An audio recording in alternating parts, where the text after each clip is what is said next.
day, everyone. I am Lowell Almario, the first reporter of our group, and I was tasked to report about the inventions used for the transmission of information during 1946 up to 1948. So the first inventions.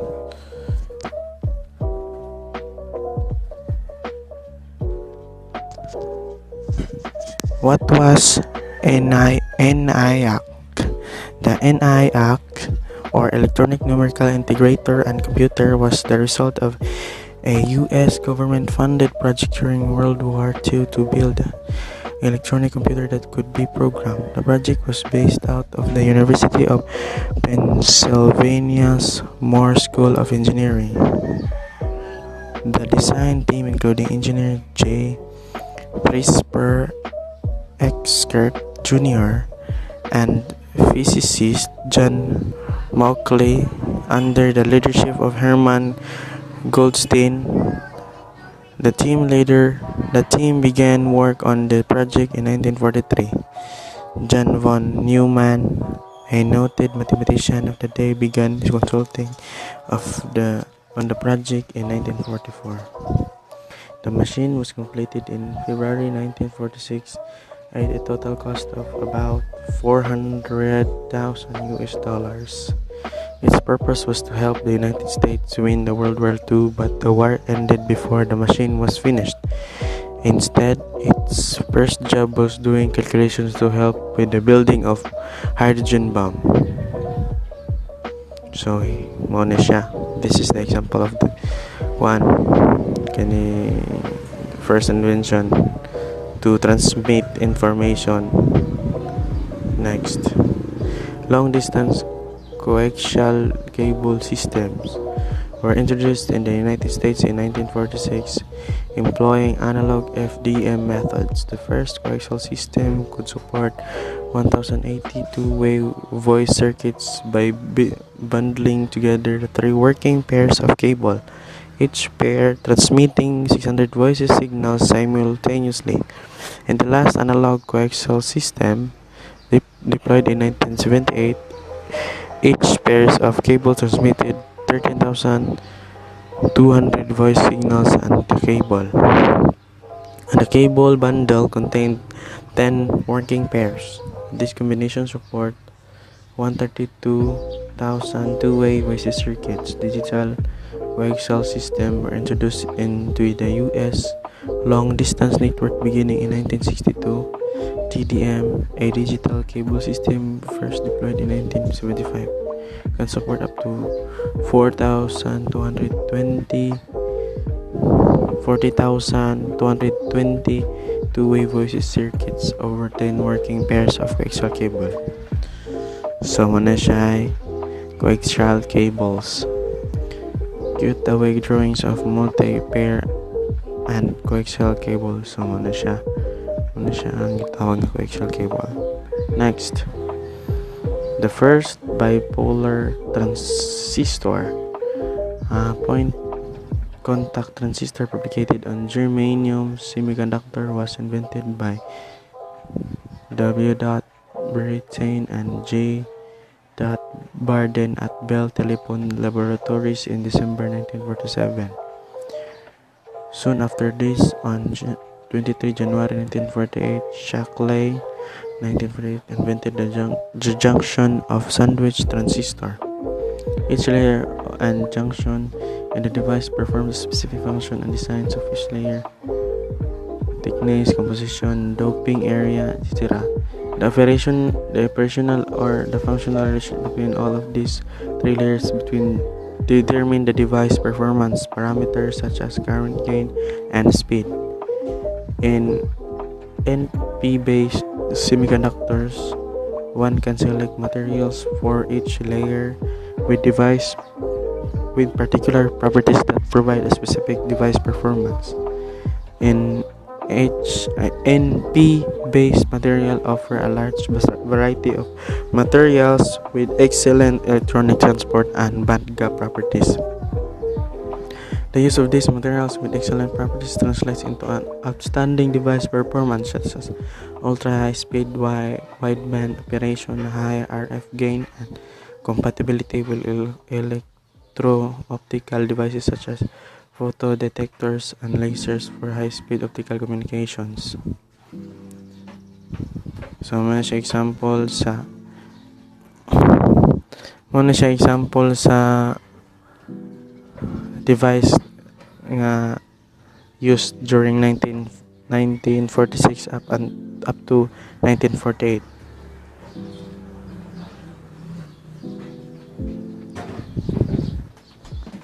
End of slide. That's all. That all includes my report, and once again, good day. What is the Leo computer? A pioneering electronic computer built 1949 to 1951 to manage Lions T-shop orders, based on electronic digital computers developed and used during the Second World War, ran the world's first routine real-time office application. After the Second World War, Simmons sent two of his junior managers, Oliver Stanningford and Raymond Thompson, to investigate office methods in USA.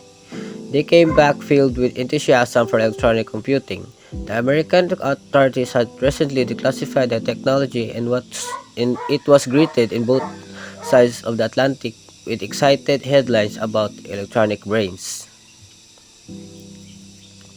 Thompson and Stanningford had also discovered that Maurice Wilkes at Cambridge University was at the very moment building a computer, the Electronic Delay Storage Automatic Calculator, or EDSAC. EDSAC's electronics were thermionic valves or vacuum tubes, and its memory was stored in mercury delay lines, tubes of mercury that carried strains of pulses and more condensed from than in copper wires. Simmons quickly struck a deal with Wilkes to fund the project to the tune of €3,000 if Lions could build a copy once it worked.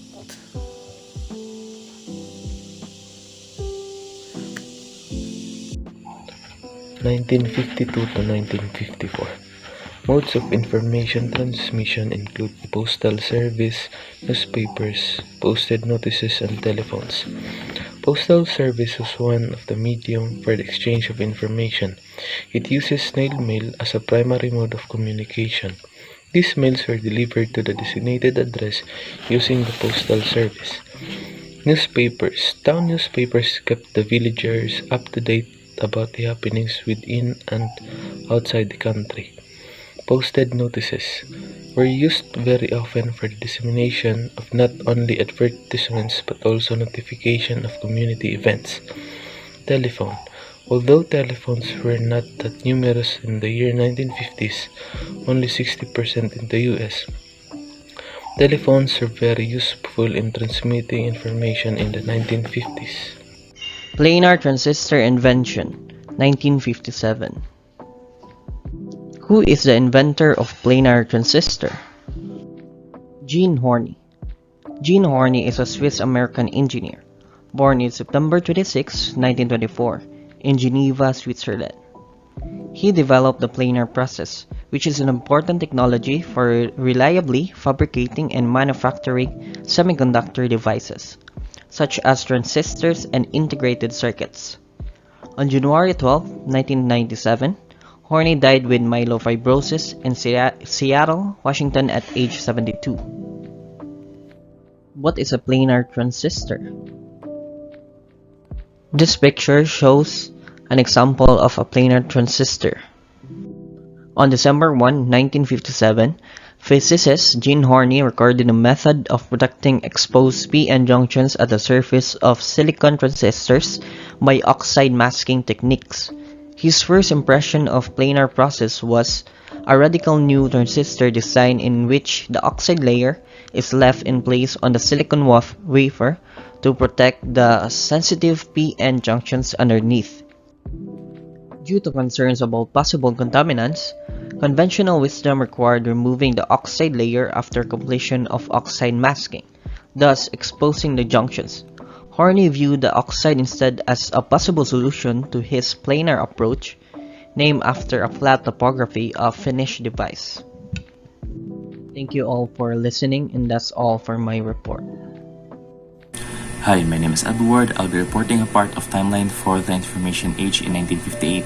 So, September 12, 1958, Jack Kilby of Texas Instruments built a circuit using germanium mesa, PNP transistor slices he had etched to form transistor, capacitor, and resistor elements.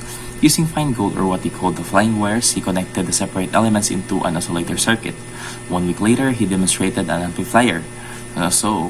Kilby's solid circuit concept was announced on March 1959 and introduced its first commercial device in March 1960, the Type 502 binary flip-flop priced at $450 each. So this is the picture of the first integrated circuit, or the ICs. It's comprised of only a transistor and other components on a slice of germanium.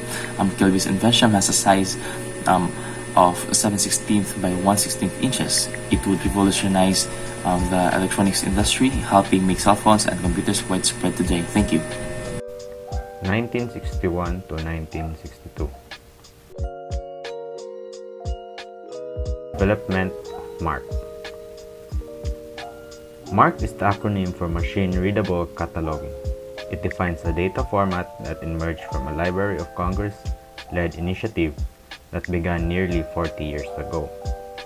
It provides the mechanism by which computers exchange, use, and interpret bibliographic information, and its data elements make up the foundation of most library catalogs used today. MARC became US MARC in the 1980s and then MARC 21 in the late 1990s. That's all. 1963 to 1965. The ASCII, American Standard Code for Information Interchange, permits machines from different manufacturers to exchange data. The ASCII code consisted of 128 unique strings of ones and zeros. Each sequence represented a letter of the English alphabet, an Arabic numeral, an assortment of punctuation marks and symbols, or a function such as a carriage return. ASCII can only represent up to 256 symbols, and for this reason, many other languages are better supported by Unicode, which has the ability to represent over 100,000 symbols. Next is DEC tape is introduced. It was a modification of DEC's earlier link tape, and as a reliable and inexpensive storage medium, was used in several generations of DEC mini-computers. The 3/4-inch tape was widely thought to be an improvement over paper tape, and part of its reliability stemmed from the fact that it was laminated and the magnetic part of the tape was sandwiched between two layers of mylar. DEC tape was often used as a form of personal data storage, as the small reels could be easily hand-carried. Next, the Control Data Corporation, or CDC 6600, performs up to 3 million extractions per second, 3 times faster than that of its closest competitor, the IBM 7030 supercomputer. The 6600 retained the distinction of being the fastest computer in the world until surpassed by its successor, the CDC 7600 in 1968. Part of the speed came from the computer's design, which used 10 small computers known as peripheral processing units to offload the workload from the central processor. Next is the 3C DDP-116. Designed by engineer Gardner Hendry for Computer Control Corporation. The DDP-116 is announced at the 1965 Spring Joint Computer Conference. It was the world's first commercial 16-bit mini-computer, and 172 systems were sold. The basic computer cost $28,500. That would be all. Thank you.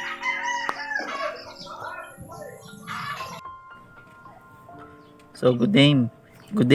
My name is Lord Michael Alcala. I'm the reporter of Science, Technology, and Society, 1966 to 1968. So, technological breakthrough in 1966 as ECPI University was opening it to teach students how to not only survive but thrive in the world of technology that was surely emerging. Advancements in technology were happening all around.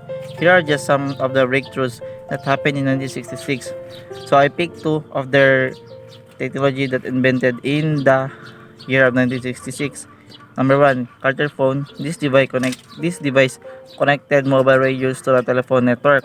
So number two is Hewlett Packard 2116A, HP's first computer.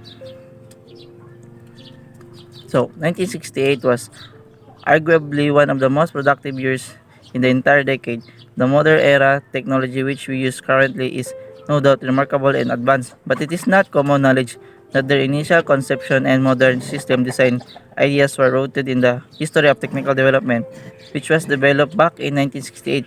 During this period, the world was in pretty unstable state. So, that's all. Thank you. The Unix system. What is Unix? Unix is an operating system which was first developed in 1960s and has been under constant development ever since. By operating system, we mean the suite of programs which make the computer work. It is a stable, multi-user, multitasking system for servers, desktops, and laptops. It is also have a graphical user interface or GUI similar to Microsoft Windows, which provides an easy to use environment. However, knowledge of Unix is required for operations which aren't covered by a graphical program or for when there is no Windows interface available, for example, an internet session. So the Unix operating system has three parts: the kernel, the shell, and the programs.